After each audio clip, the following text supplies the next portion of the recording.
following are true stories. May 26, 2003, Aaron Ralston was hiking. A boulder fell on his right hand.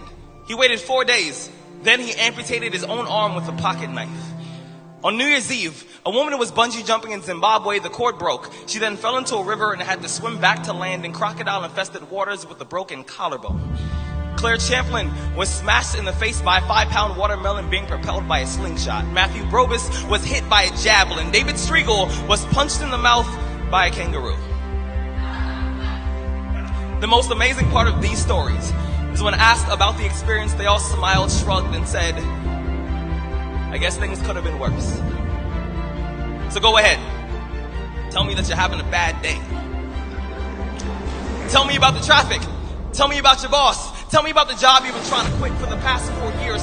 Tell me how blessed are we to have tragedy so small it can fit on the tips of our tongues. You see, when Evan lost his legs, he was speechless. When my cousin was assaulted, she didn't speak for 48 hours. When my uncle was murdered, we had to send out a search party to find my father's voice. Most people have no idea that tragedy and silence have the exact same address. When your day is a museum of disappointments hanging from events that were outside of your control.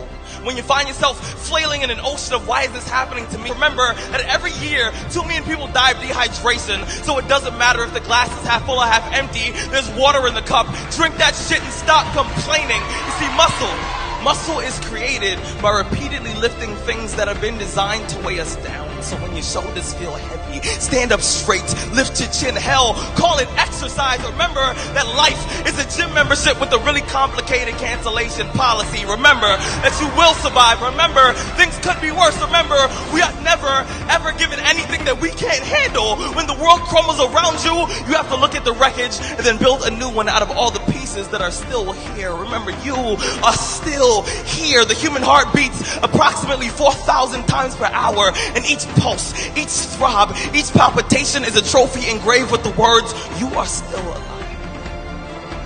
You are still alive. Act like it.